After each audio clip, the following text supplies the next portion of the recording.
The charity's executive director Chris Martin has temporarily stepped down pending the outcome of the investigation into the claims, it has been revealed. This comes just hours after Douglas Connell, who was appointed chair of the Prince TMS Foundation trustees in March, quit.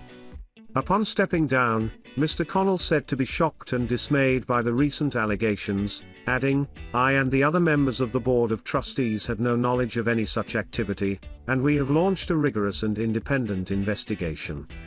My view is that the person chairing any organization should take responsibility if it appears that serious misconduct may have taken place within it." A spokesman for the Prince's Foundation said it respected and understood Mr Connell's decision to step down.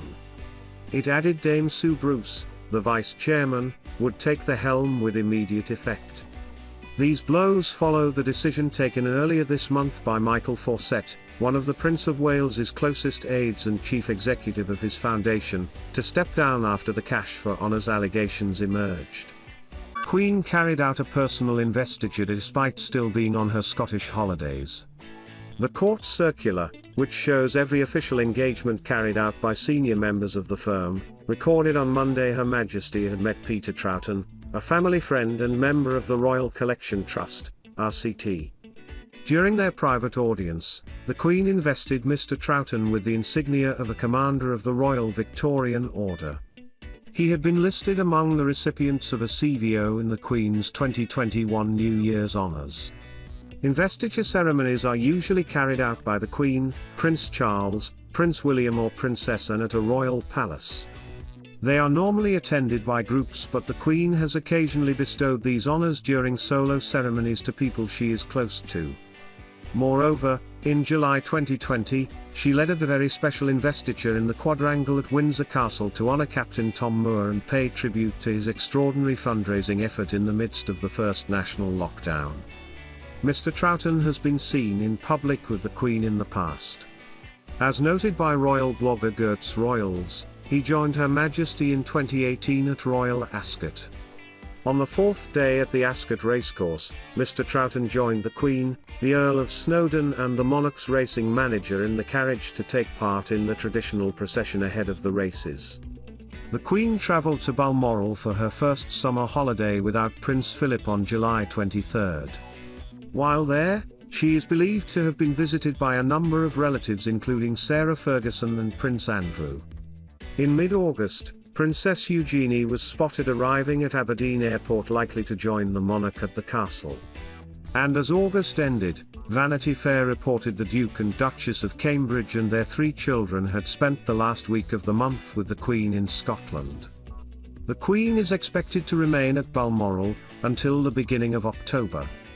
But, as she signalled with this week's investiture, while in Scotland she will carry out important engagements. On October 2 she will attend the opening ceremony of the Scottish Parliament, accompanied by Prince Charles and Camilla, Duchess of Cornwall. This important engagement marks the first of a series of face-to-face royal duties by Her Majesty. A few days later, she will return to Buckingham Palace to launch the Queen's baton relay for the Birmingham 2022 Commonwealth Games. On October 12, accompanied by Princess Anne, she will head to Westminster Abbey for a service of thanksgiving to mark the centenary of the Royal British Legion. Other events already penciled in the Queen's diary for October include the attendance at the opening ceremony of the Senedd and a reception at Windsor Castle. The Queen will be in Scotland once again in November when she will attend a reception on the occasion of the COP26 summit in Glasgow. While her diary already appears full for October, Buckingham Palace hasn't announced in advance any royal outings for the Queen this month. The Chelsea Flower Show will take place next week after being pushed back in May to avoid COVID restrictions. Since 1952, the Queen has attended every single edition of the show with the exception of 2.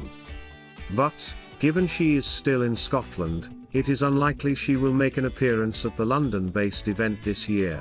Duke of Sussex, 36, co-hosted the virtual event with Jill Biden. The royal was expected to appear in person for the 2021 Warrior Games in Orlando, Florida, but the in-person event was cancelled due to COVID safety concerns. The 36-year-old prince appeared alongside the First Lady, Secretary of Defense Lloyd Austin and Ken Fisher, CEO of Fisher House Foundation.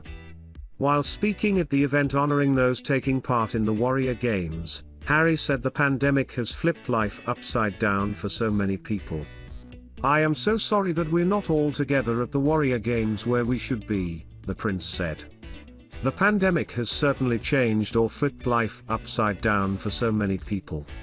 Harry founded the Invictus Games in the UK after being inspired by the US Warrior Games.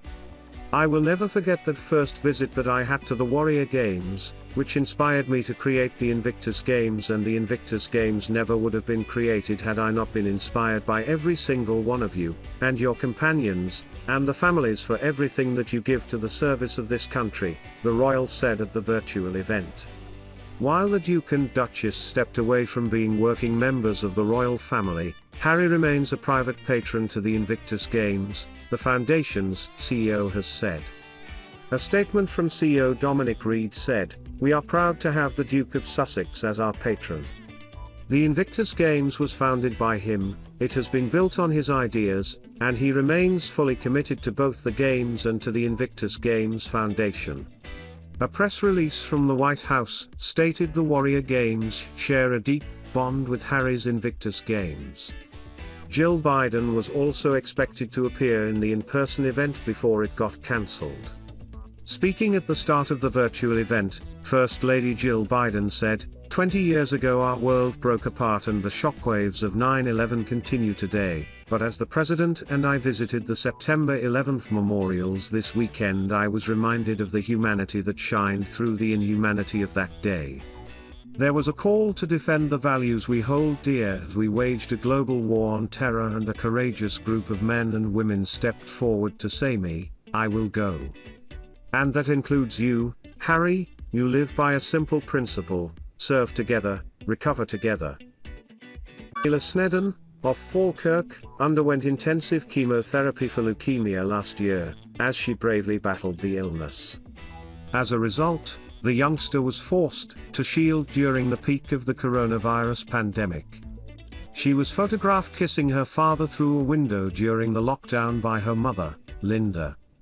Mila's dad, Scott, had to go into work and was afraid that he might infect his daughter with the lethal virus, so was forced to live apart from his family. The photo, entitled "Shielding Mila," was one of the 100 images included in the Duchess of Cambridge's book Hold Still, A Portrait of Our Nation in 2020.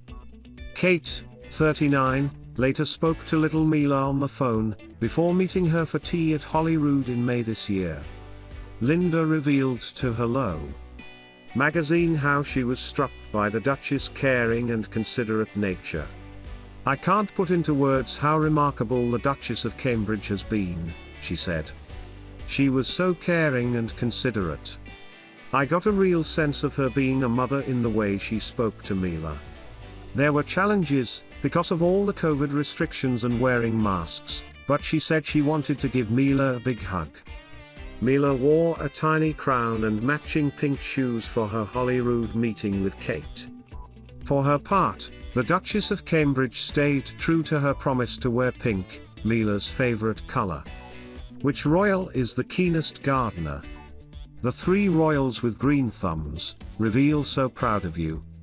Kate Middleton Lords Emma Raducanu's record breaker. Spotlight how Kate Middleton made royal history with wedding tiara choice. Insight: Kate wore Amy plus M's silk shirt dress, which featured a dipped midi hemline and pleated detailing, with tan heels and a floral face covering.